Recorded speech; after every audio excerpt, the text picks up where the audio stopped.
ETF index mutual funds నేర్చుకుని stock మార్కెట్లో రాణించాలనుకుంటున్నారా? వెంటనే ఈ నెంబర్కి కాల్ చేయండి. నమస్తే రమగారు. నమస్తే జయ. రమగారు, ఏదైనా ఒక మంచి స్టోరీ చెప్తారా? సలహాలు సంప్రదింపులు చాలా అవసరం అండి. కాదు, ఈ అవసరం. రోజుకి చాలా అవసరం రమగారు. ఎప్పుడు అవసరమే జయ.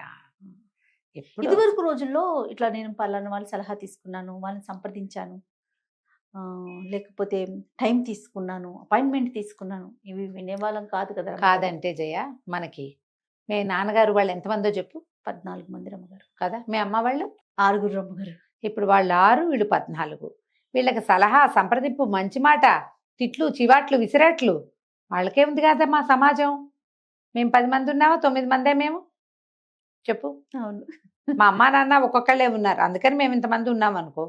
ప్రతి వాళ్ళకి more than 5 ఉండేదిగా.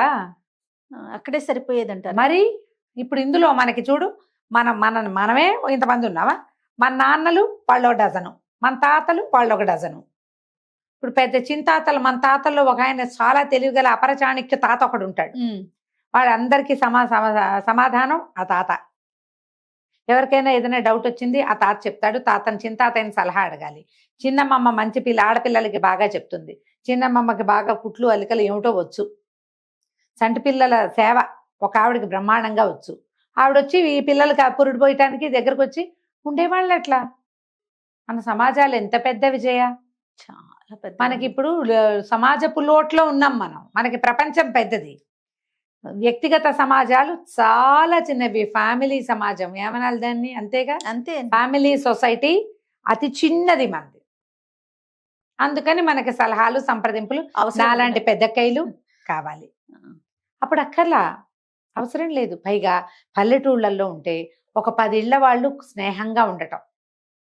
పక్కింటి మామయ్య, వెనకింటి అత్తయ్య, పక్క వీధిలో పిన్నిగారు, ఎదురింటి మామగారు. ఎవరైనా ఆంటీలు ఉన్నారమ్మా ఆ రోజుల్లో? పిన్ని, అత్తయ్య, మామయ్య, పెదనాన్న, బాబాయ్, ఎన్ని రకాలు ఉండేవాళ్ళమ్మా. మన సొంత పింతల్లులు కాకుండా మనకి చుట్టుపక్కల కొలోనియల్ పింతల్లులు ఎంతమంది ఉండేవాళ్ళు. అవునా కాదా? మరి సమాజం ఎలా ఉండేది అప్పుడు? ఇప్పుడేముందమ్మా, దౌర్భాగ్యపు సమాజంలో ఉన్నాం మనం. నిజమే రమగారు. ప్రతి చోట రూపాయి ఖర్చు పెట్టందే మనకు సలహా సంప్రదింపు కూడా రాదు. అదే కదా, మంచి మాట రాదు. ప్రతిదానికి ఖర్చు పెట్టాలి మనం. అవునా కాదా? కాబట్టి ఆ కాలం వేరు, ఇది వేరు. ఇప్పుడు అడుగుతున్నాం మనం సలహాలు, కార్పొరేట్ ఐడియాస్ అవన్నీ కూడా మనం సలహాలు తీసుకుంటున్నాం. పెయిడ్ ఐడియాస్ ఉన్నాయి. సలహా సంప్రదింపుల మీద ఒక కథ. ఒక పల్లెటూరులో ప్రదీపుడు అని ఒక మోతుబరి రైతు ఉండేవాడు. భార్య, కుమారుడు, కుమార్తె, బాగుండేది, సంపన్నుడు. అయితే వేరే ఏదో ఊరు నుంచో లేదా ఒక పట్టణం నుంచో, చిన్న సైజు పట్టణం నుంచో వీళ్ళ పెద్ద సైజు గ్రామానికి కుటుంబంతో సహా తరలొచ్చాడు కుముదుడు. వచ్చి పక్కన ప్రదీపుడు పక్కింట్లో చేరాడు. ఒకరోజు ప్రదీపుడు ఇంటికి వచ్చి, నేను మీ ఊర్లోకి వచ్చేసాను, ఇక్కడ ఉండబోతున్నాను, నువ్వు చాలా తెలివిగలవాడని అందరూ చెప్తున్నారు, మరి ఇక నుంచి నీ సలహా సంప్రదింపు నాకు తప్పకుండా కావాలి. నీ సలహాలతో ఈ ఊర్లో సెటిల్ అయ్యి జీవితాన్ని ముందుకు తీసుకెళ్లాలనుకుంటున్నా, ఇక్కడ స్థిరపడాలనుకుంటున్నాను అన్నాడు. పకాలను నవ్వి ప్రదీపుడు ఏమన్నా, నేను సలహాలు గిలహాలు చెప్పను, ఎవరి పద్ధతి ప్రకారం వాళ్ళు వెళ్ళాలి ముందుకి, నా రకంగా నేను వెళ్తా, నీ రకంగా నువ్వు వెళ్ళు, సలహాలు అవి నేను చెప్పను అన్నాడు. కుముదుడు అన్నాడు, దాందేం పోయింది, నీకు సలహాలు నువ్వు చెప్పకపోతే నేను చెప్తానుగా అన్నాడు. పక్కపక్కన ఉంటున్నావు, ఆ మాత్రం చేదోడు వాదోడుగా ఉండాలిగా, నీకు సలహాలు సంప్రదింపులు నేను చెప్తానన్నాడు. అంటే దానికి ప్రదీపుడు ఏమన్నాడు, నేను ఇతరుల సలహాలు కూడా తీసుకోను, నేను ఏనాడో ముగించుకున్నా, ఎవరికి చెప్పను, ఎవరి దగ్గర సలహా తీసుకోను, నా పద్ధతి ప్రకారం నా జీవితం నేను ముందుకు తీసుకెళ్తా, నాది నేనే ఆలోచించుకుంటా, బలువో సులువో, నా కష్టమో నిష్టమో నేనే పడతాను, అంటే నువ్వు వద్దన్నా నేను మానలే అని అన్నాడు కుముదుడు. కొన్ని రోజులు గడిచి ఓ రోజు కుముదుడు వచ్చి, నువ్వు లక్షాధికారి అన్నారు, నీ దగ్గర 1,00,000 రూపాయలు ఉన్నాయట, మరి ఎందుకు ఆ డబ్బు పెట్టెలో పెట్టి మూల కొడతావు, శుభ్రంగా వడ్డీ వ్యాపారం చేసుకోవచ్చుగా, వ్యవసాయం మీదే బాగా సంపాదించావు, వడ్డీ వ్యాపారం చేసుకోవచ్చు కదా నువ్వు అనేసరికల్లా ప్రదీపుడు అన్నాడు, వడ్డీ వ్యాపారం ఏం సులువు అనుకున్నావా, ఎవరైనా అవసరాల్లో ఉండే అప్పుకొస్తారు, తీర్చగలిగేదే ఉంటే వాడు అసలు అప్పుకే రాడు, అంతేగా, తీర్చగలిగేది ఉండదు కాబట్టే అప్పుకొస్తాడు. అప్పుకొస్తే మనం వాళ్ళ దగ్గర నుంచి డబ్బులు వెనక్కి తీసుకోవాలంటే చాలా కటువుగా ఉండాలి వాళ్ళతోటి. వాళ్ళకి కష్ట నిష్ఠూరం మనం పట్టించుకోకూడదు. అప్పిచ్చేవాడికి కష్ట నిష్ఠూరాలు పట్టవు, నా డబ్బు నాకు కావాలంతే. వడ్డీ కూడా అలాగే వసూలు చేసుకోవాలి, డబ్బులు అలాగే వసూలు చేసుకోవాలి. నేను ఏదో సాత్వికుడిగా పేరు పొందా. ఇప్పుడు నా దగ్గర డబ్బులు ఉన్నాయని నేను అప్పిచ్చి రేపొద్దున క్రూరుడుగా నేను ఎట్ట మారను? అది మనలాంటి వాళ్ళకి లాయకీ కాదు. నేనైతే చెయ్యను. నా డబ్బులు నా దగ్గరే ఉంటాయి. ఏదో వ్యవసాయంలో మదుపు పెట్టుకుంటాను అంతే తప్ప నేను చేయను అన్నాడు. సరే బాగానే ఉంది. సరేలే అని కుముదుడు వెళ్ళిపోయాడు. కొద్ది రోజులు పోయింది. ఈ ప్రదీపుడికి ఒక కూతురుంది. పిల్ల కొంచెం 18వ ఏడు 16వ ఏడు 18వ ఏడో వచ్చింది. మళ్ళా కుముదుడు ఒకరోజు సాయంకాలం కబుర్లు చెప్పడానికి వచ్చి అన్నాడు, చక్కగా మీ పిల్లవాడికేమో చదువైంది. మీ అబ్బాయికి చదువు అయిపోయింది కదా, పిల్లకు కూడా పెళ్ళిడు వచ్చింది. మీ అబ్బాయినేమో పట్నం పంపించు, మంచి ఉద్యోగం వస్తుంది, వాడి సంపాదన వాడు సంపాదించుకుంటాడు. రేపు పెళ్లి పేరెంటం అయితే కోడల్ని అక్కడికే పంపించేసేయచ్చు హాయిగా. ఈ లోపల పిల్ల ఉంది కదా, పిల్లకి కనుక ఒక లక్షణమైన సంబంధం చూసి ఇల్లరికని తెచ్చుకుంటేవా అల్లుడు వచ్చి వ్యవసాయం అది చూసుకుంటాడు. నువ్వు కూడా కోడలి పంచనా కొడుకు పంచనా ఉండక్కర్లా. ఇది నీ ఇల్లుగానే ఉంటుంది. అల్లుడు ఇల్లరికి అల్లుడుగా ఉంటాడు. నీ కథే నడుస్తుంది. అతను మీ అల్లుడు అవుతాడు కానీ మీ ఇంటికి ఓనర్ అవ్వడు. బాగుంటుంది అన్నాడు. అనేసరికి ప్రదీపుడు అన్నాడు, ఇంకా నయం కాదు, మా అబ్బాయి చదువు అయిపోయింది. ఏదో చదువుకోవాలి ప్రతివాడు. అవకాశం ఉన్నన్నాళ్ళు చదివించారు. వ్యవసాయం సంగతి వాడే చూసుకోవాలి. ఈ ఆస్తికి ఉత్తరాధికారి వాడు. బాధ్యత తీసుకోవాలి వాడు. నాతో పాటు వ్యవసాయంలోకి దిగి కుర్రాడు కాబట్టి వాడు కొంచెం కొత్త కొత్త ఆలోచనలు చేసి వ్యవసాయంలో కొత్త విధానాలు చూసి పొలం పెంచుకుంటాడు, వ్యవసాయం పెంచుకుంటాడు. ఇంకో 10 మందికి పని ఇస్తాడు. పట్నం వెళ్తే వాడేం చేస్తాడు? చిన్న గదుల్లో వాటిల్లో ఉండాలి. పిల్లాడు పంపను. తర్వాత పిల్లకి పెళ్ళి. ఇల్లరికపటి అల్లుడు గనక నేను తెచ్చుకున్నానంటే అమ్మా నాన్న ఉన్న నాళ్ళు భర్త పరాయివాడుగానే ఉంటాడు పిల్లకి. ఓ పెళ్లి చేస్తే భార్యాభర్త ఒకటిగా ఉండాలి. మా ఇంట్లో మహారాణిగా ఉంటుంది మా అమ్మాయి, యువరాణిగా ఉంటుంది. అల్లుడు చుట్టంగా ఉంటాడు.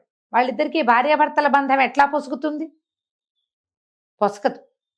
పిల్లని ఇల్లరికం తెచ్చుకునే ఉద్దేశం లేదు. పెళ్లి చేసి ఆమెకు కొంత ఆస్తి ఇచ్చి పంపిస్తే వాళ్ళ ఇల్లు వాకిలి వాళ్ళకు ఉంటాయి. భార్యాభర్త ఒక రకంగా ఉంటారు. ఆ ఇంటికి ఆ అమ్మాయి యువరాణి అవుతుంది, పని చేసుకుంటుంది. ఎప్పుడైనా రావడానికి పండక్కి పబ్బానికి పుట్టిల్లు ఘనంగా ఉండనే ఉంది.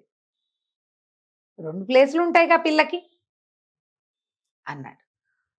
ఏమిటో నీ తెలివి అని కుముదుడు వెళ్ళిపోయాడు. ఇది బాగానే ఉంది. కొద్ది రోజులు పోయాక ఏమైంది, ఊళ్ళో బందిపోటు దొంగలు పడుతున్నారని వార్త వచ్చింది. మళ్ళీ కుముదుడు సాయంకాలం పూట ప్రదీపుడికి కనపడ్డాడు. ఏమన్నాడు, దొంగలు పడుతున్నారు రోయ్, నీ దగ్గర బోల్ డబ్బు ఉంది, డబ్బంతా ఎక్కడైనా దాచేసి ఇనపెట్టె ఖాళీగా ఉంచేసి సరిపోతుంది, డబ్బులు దాచేసి ఎక్కడైనా గొయ్యి తీసి పాతి పెట్టి గుర్తుగా పెట్టుకుంటే సరిపోతుంది అన్నాడు. అనేసరికి ప్రదీపుడు అన్నాడు, ఏడ్చినట్టుంది. ఇప్పుడు మన ఇంత కలిగిన ఇల్లు, ప్రతివాడు దొంగ ఊళ్ళోకి వచ్చేటప్పుడు దొంగల దారిగా రాడు వాడు. ఈ ఊళ్ళో మోతుబరి ఇళ్ళేవి, ఆస్తిపరుడు ఎవడు మామూలు వాడు, ఎవరి దగ్గర బంగారం ఎక్కుంది, ఎవరి దగ్గర డబ్బు నిలవుందో చూసుకునే వస్తారు. ఇంత పెద్ద ఇల్లుండి ఇనపెట్టెలో ₹1 లేకపోతే వాడు మన చావదని ఎక్కడుందో తీస్తాడు. ఈ ప్రమాదంలో ఏదైనా గట్టి దెబ్బ తగిలితే పోతాం కూడాను అంతే. అందుకని ఇనపెట్టెలు ఖాళీ చేయకూడదు, ఎంతో కొంత ఉంచుకోవాలి. మాది ఎక్కడో దాచుకోవాలి. నేను ఎక్కడ దాస్తాను, నేనేం మార్గం అవలంబిస్తాను నేను నీకు చెప్పను, నువ్వు నాకు చెప్పక్కర్లేదు. నీ ఏర్పాటు నువ్వు చేసుకో, నా ఏర్పాటు నేను చేసుకుంటాను. ఇనపెట్టెలు ఖాళీ చేయటం అంత తెలివి తక్కువ పని ఇంకొకటి లేదన్నాడు. కుముదుడు చేతులు తిప్పాడు. సరే అని వెళ్ళిపోయాడు. ఇంతలో ఏమైంది, ఆ ఊరి జమీందారు గారు రంగారాయుడు గారికి తల్లి ఉంది, ఒక 75 ఏళ్ళ ఆవిడ కిందెట్టు మీదెట్టుగా ఉందని చెప్పారు. అయిపోయింది అని ఒకడెవడో బ్రహ్మాండ వైద్యుడు ఒక ఆయన వచ్చి ఆవిడకి ఏదో వైద్యం చేశాడు. ఆవిడ శుభ్రంగా కోలుకుంది. అయిపోయింది అనుకున్న మనిషి మళ్ళీ వాకిట్లో తిరిగి గుళ్ళో కూడా వచ్చే స్థితి వచ్చింది. తల్లి కోలుకుందని ఆయన బోల్డ్ అంత సంతర్పణ చేశాడు. మా అమ్మ ఉండగానే ఆవిడకి ఎంత బాగా చేస్తానో ఆవిడ కోసం ఆవిడ తెలుసుకుంటుందని సంతర్పణ పెట్టాడు. ఊళ్ళో ఉన్న వాళ్ళందరికీ ఉత్తరాలు వచ్చాయి.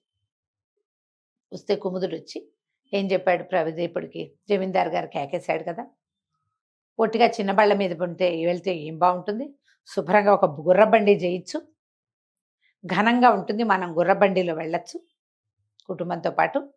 వెళ్ళాక తర్వాత గుర్రబండిని అటు ఇటు మనం తిప్పడానికి రవాణాగా కింద వాడుకోవచ్చు, వ్యాపారానికి వ్యాపారం కూడా అవుతుంది, ఈ ప్రోగ్రాము కుదురుతుంది. చాలా మంది చేస్తారు కదా, ఎక్కడికైనా వెళ్ళాలంటే అప్పటికప్పుడు ఏర్పాటు చేసుకుంటారు. అనేసరికల్లా ఇతను అన్నాడు ప్రదీపుడు, నా వల్ల కాదు, జమీందారు 100 మందిని పిలిచాడు, అందులో మనం ఒకళ్ళం, ఈ గొప్పకు పోవాల్సిన అవసరం ఏముంది? అవసరం లేదు. పైగా ఈ గుర్రబండి మనకేమైనా అలవాటా పడా? వ్యాపారస్తులు, నేనేమో వ్యవసాయదారుని, ఈ గుర్రాలు, దాని మాలిష్లు, దాని వ్యవహారాలు నాకు అవంతా తెలియవు, దాంతో వ్యాపారం చేయడం నాకు చేత కాదు, నేను ఆ పని పెట్టుకోను. ఆయన పిలిచాడు కాబట్టి వెళ్ళొస్తా, సామాన్యంగా వెళ్తాను అనేసరికల్లా కుముదుడు చిరాగ్గా అన్నాడు, సామాన్యం అంటావు, నువ్వు వెళ్తే మరి ఆడాళ్ళని ఎట్లా తీసుకెళ్తాం?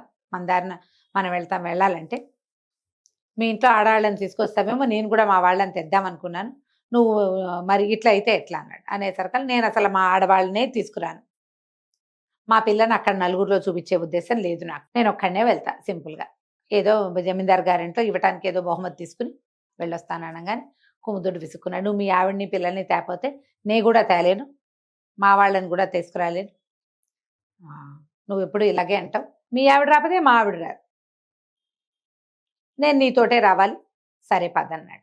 ఇద్దరు ఏదో సింపుల్గా బయలుదేరి అక్కడికి వెళ్ళారు. తీరా అక్కడికి వెళ్తే ఆయన ఎంతమందినో పిలిచాడు, అక్కడ పిచ్చ తొక్కిడైపోయింది, నానా గందరగోళం, ఆడవాళ్ళు ఎంత అవస్థపడ్డారో ఆ ఫంక్షన్లో.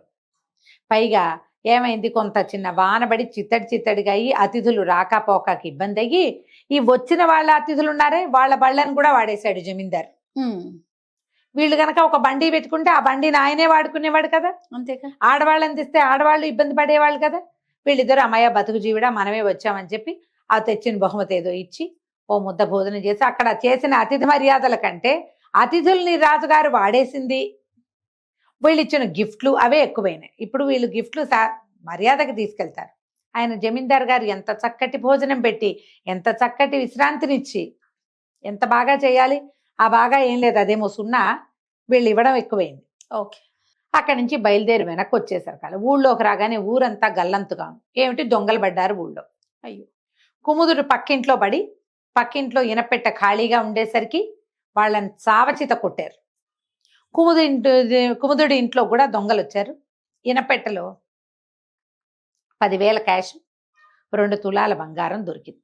ఈ కుముదుడు వాళ్ళ ఇంట్లో 10,000 ధనము డబ్బులు, 2 తులాల బంగారము, కొంచెం వెండి దొరికినాయి. అవి పుచ్చుకుని బయటకు వచ్చేసారు దొంగలు. ఈ బయటకు వచ్చే సమయానికి ఊరి కాపలాకి ఒక యువసేనని ఏర్పాటు చేసి పెట్టుకున్నారు వీళ్ళు. ఏమిటి, ఊళ్ళో గస్తీ తిరుగుతారు కుర్రాళ్ళు, ఆ కుర్రాళ్ళలో ఒకడు ఈ దొంగల్ని చూసేశాడు. చూడంగానే వాడు పెద్దగా కేకలు పెట్టి శంఖాలు ఊది బాకాలు అవి ఊదేశాడు. అన్ని పక్కల నుంచి కమ్మేసి యువసేన కుర్రవాళ్ళంతా కలిసి దొంగల్ని పట్టేశారు. పట్టి కొట్టారు, కొంతమందిని కట్టేశారు, వాళ్ళ దగ్గర నుంచి డబ్బులు ఓడలాక్కున్నారు. వాళ్ళు ఓం ప్రథమంగా వచ్చింది ఏమిల్లు, కుముదుడి పక్కిల్లు, కుముదుడి ఇల్లు. కుముదుడి పక్కింట్లో దెబ్బలు తగిలినాయి, కుముదుడి ఇంట్లో 10,000 బంగారం వాళ్ళు పట్టుకొచ్చి ఇచ్చేశారు వీళ్ళకి. వీళ్ళు వెళ్ళేసరికల్లా ఇది ఏర్పాటు అట్లా జరిగింది. ఆ పక్కింట్లో ఉన్న వాళ్ళకి ఏదో వైద్యం చేయించారు, ఈ దొంగలందరినీ పట్టేసి గ్రామాధికారికి అప్పచెప్పారు. పెడరెక్కలు విరిచిగట్టేసి కుముదుడు ప్రదీపుడు పక్కన నిలబడ్డారు. తెలివిగానే చేసావు, 10,000తో పోయింది, దొరికిందిగా అన్నాడు ప్రదీప్. నువ్వు నాకు కూడా సలహా ఇవ్వబోయావు, నాకు సలహా ఇచ్చావు పెట్టి ఖాళీ చేయమని, నువ్వు మాత్రం చేయలేదు అన్నాడు. అనేసరికి కుముదుడు నవ్వాడు, నీ సలహా తీసుకున్నాగా అని. అనేసరికల్లా ప్రదీపుడు అన్నాడు, నేను ఎక్కడ సలహా ఇచ్చాను నీకు, నేనేనాడు నీ సలహా ఇవ్వలేదు, నీ సలహా తీసుకోలేదు అంటే. కుముదుడు నవ్వాడు పక్క. కానీ నేను మాత్రం నీ సలహా తీసుకున్నా, మొదటి రోజు నుంచి నేను నీ సలహా తీసుకుంటూనే ఉన్నా, నేను ఎప్పుడు నీకు చెప్పలేదు కదా అన్నాడు ప్రదీపుడు. నువ్వు చెప్పలేదు, కానీ నేను నిన్ను అడిగా కదా, మొదటి రోజు ఏమడిగాను నేను, వడ్డీ వ్యాపారం చేయొచ్చు కదా అని అడిగా. నువ్వు వడ్డీ వ్యాపారం వల్ల వచ్చే సమస్య ఏంటో చెప్పావు, నేను వడ్డీ వ్యాపారం చేసే ఆలోచన మానేశా. ఒకటి. రెండోది, నా కొడుక్కి చదువైంది, అతన్ని పట్నం పంపిద్దాం అనుకున్నాను, నువ్వు పట్నం పంపించకూడదు, వ్యవసాయంలో పెడితే కొత్త పిల్లలు చేరితే వ్యవసాయం పెరుగుతుందన్నావు, ఆ పని చేశా, మా అబ్బాయిని వ్యవసాయంలోనే పెట్టా. పిల్లకి ఇల్లరికం తెచ్చుకోవాలనుకున్న అల్లుడిని, వాళ్ళు ఇల్లరికపటి అల్లుడు వస్తే పిల్ల కాపురం బాగుండదని నువ్వు చెప్పావు, అందుకని నేను ఇల్లరికం మానేసి బయట సంబంధమే చూశా. డబ్బులు ఎక్కడ పెట్టాలి అని నేను నిన్ను అడిగాను, ఇనపెట్టి ఖాళీ చేయమని నేను నీకు చెప్పాక నువ్వు అది కాదు, కొంత డబ్బు ఉంచి మిగిలింది దాచాలన్నావు, నేను కేవలం 10,000 నుంచి 90,000 దాచిపెట్టాను, నాకు చెప్పొద్దన్నావు, నేను నీకు చెప్పలేదు. అన్ని సలహాలు ఆ, తీసుకున్నాడు. అక్కడి నుంచి జమీందారింటికి ఎలా వెళ్ళాలో బండి నువ్వు వద్దన్నావు, భార్య బిడ్డల్ని తీసుకెళ్ళొద్దన్నావు, సింపుల్ గా వెళ్ళాలన్నావు. నువ్వన్నవే నేను పాటించాను. నేను నీ సలహా తీసుకుంటూనే ఉన్నా. ఏం చేయను అని నిన్ను అడగల, ఇది చెయ్యి అని నీకు చెప్పా. చెయ్యొచ్చో కూడదో, చేస్తావో చెయ్యవో నువ్వు చెప్పావు నాకు. ఇది సలహాయేగా. ప్రదీపుడికి నవ్వొచ్చింది. ఊరి నీ కడుపుడక నీకు ఎన్ని తెలివితేటలు అంటే, అవును మరి నువ్వు నేను ఇరుగు పొరుగు ఉన్నాం, అన్నదమ్ముల్లాగా పక్కపక్కన ఉన్నాం. మా ఇంట్లో అక్కడికి నువ్వు, మీ ఇంట్లో అక్కడికి నేను రావాలి. ఒకళ్ళనొకళ్ళు సలహా సంప్రదింపులు చెయ్యాలి. నువ్వేమో సలహా సంప్రదింపు చేయనన్నావు. నాకు కావాలి. అందుకని నేను నా ప్రతి ఐడియా నిన్ను చేయమని చెప్పా. నువ్వు ఆ ఐడియాలో ఉన్న లొసుగు నువ్వు నాకు అర్థమయ్యేలాగే చెప్పాను, నేను అది చేయటం మానేశాను. బాగుంది కదా అన్న. అంతే. ప్రదీపుడికి సంతోషం వచ్చింది, నవ్వు వచ్చింది. అక్కడి నుంచి అన్నాడు, సరే మన ఇద్దరం సాయిదా ఫాయిదాగా వెళ్దాం, ఇక నుంచి ఏదైనా మనం సంప్రదించుకుందామని. ఆనాటి నుంచి ఇద్దరు స్నేహితులు అన్నదమ్ములుగా ఉండి ఒకరి సమస్యకి ఒకరు సమాధానం చెప్పుకుంటూ సంతోషంగా గడిపారు. కథ కంచికి మనం ఇంటికి. చాలా చాలా బాగుందండి. నమస్తే రమ్య గారు. నమస్తే జీ.